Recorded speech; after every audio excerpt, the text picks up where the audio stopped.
Is your business ready for California's new workplace violence prevention law? If not, don't panic. You've come to the right place. In this video, I'll show you how to get started creating an effective workplace violence prevention program that complies with California's new law. And in successive videos, I'll take you through the different components of an effective workplace violence prevention program that you can customize and implement based upon your specific workplace violence risks and safety needs. This new law takes effect on July 1st, 2024, so why not get started today? Hi, I'm Mike Corwin. I help businesses, nonprofit organizations, and government agencies develop and implement workplace violence prevention programs that keep your staff safe while serving your community. I spent over 30 years conducting investigations, including numerous work-related violence incidents, and I spent a lot of time working in some pretty dangerous areas myself. Based upon my experiences, I developed a comprehensive approach to helping organizations like yours implement workplace violence prevention programs that work. I want to help you get started right now in developing an effective workplace violence prevention program. I've got a free workplace violence prevention checklist that you can use. It identifies the critical steps you need to implement, from an effective complaint and investigation process, to assessing the physical environment, to situational awareness and de-escalation, and even self-defense, that will help you comply with the new law while keeping your staff safe. To download it now, simply click on the link in the description below. On September 30th, 2023, California Governor Gavin Newsom signed Senate Bill 553. This bill added a workplace violence prevention program requirement to the state's labor code. California and several other states already had a law regarding workplace violence prevention in healthcare settings, but this new law is far broader in scope. It covers the vast majority of businesses operating in California.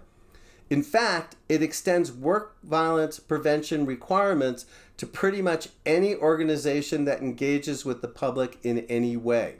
California law is groundbreaking in its reach. It came about following multiple horrific mass shootings, but the law is designed to help prevent a wide variety of workplace violence well beyond shootings. So here's what you need to know to get started. The law requires an employer to establish, implement, and maintain an effective workplace violence prevention plan.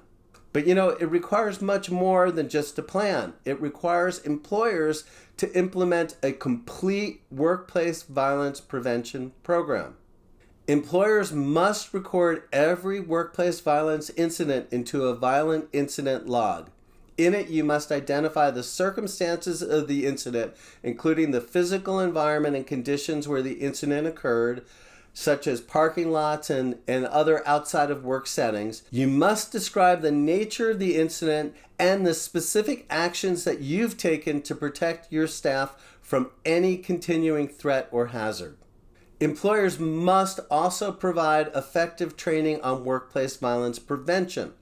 Training must include how and where to report threats, how to respond to violence, and strategies to avoid physical harm. Employers must also document and identify through evaluation and assessment the specific workplace violence hazards that your staff faces, as well as corrective actions that you need to take to eliminate the risk from those specific hazards. In addition, employers must develop both an effective workplace violence incident reporting system and an investigation process for any complaints that are submitted.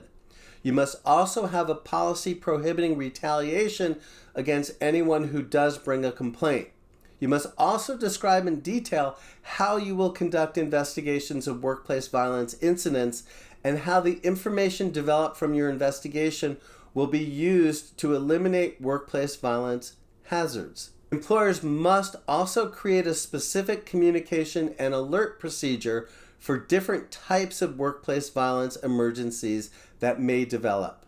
All right, that's a lot for an employer to implement. So where should you begin? Let's start with an assessment of the types of risk your staff faces, beginning with identifying from whom and from where safety threats can occur.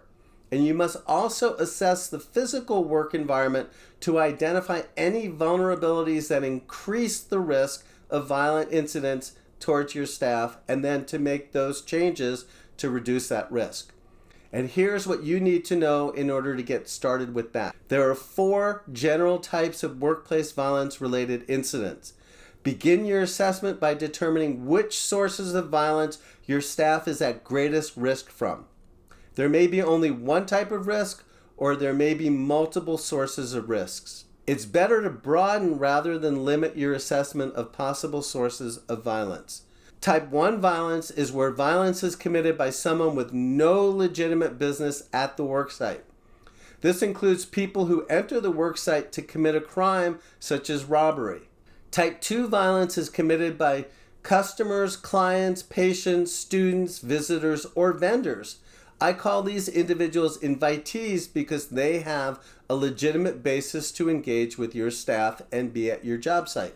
Type 3 violence is violence committed by current or former employees, supervisors, or managers. This is kind of what most people think about when they think about workplace violence.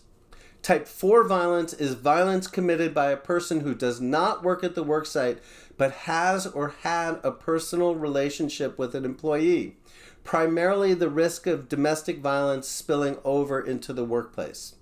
It's critical to know as you create a program that the law specifically exempts and therefore recognizes as legitimate acts of self-defense or actions done in the defense of others. So think about scenarios that your staff encounters where they may need to defend themselves or others and assess what type of training will assist them in doing so. Next, you'll need to conduct a physical assessment of your work environment. That requires thinking about the interior layout and the exterior layout too. Look at lighting and ingress and egress to your location. Take note of any physical or visual obstructions, including shrubs, walls, and even dumpster locations that can increase your staff's vulnerability to violence. Consider walkways to and from the worksite and access points to parking areas and even the street. Also, consider the physical environment safety risks for your staff who work in the community, including at clients' residences and business locations. Assess the safety risks your staff could face while at someone else's location. Also, evaluate for safety risks the overall community where they'll be, such as on streets, parking lots, and parking garages as they travel about their workday. This assessment will serve as your starting point as it helps you to identify the areas to make improvements as well as to focus on prevention training. There's many more factors to assess that I cover in my workplace violence prevention checklist. In this checklist, I provided you with the critical steps that will help you comply with the new law and to keep your staff safer from violence. There's a link to download this checklist in the description below.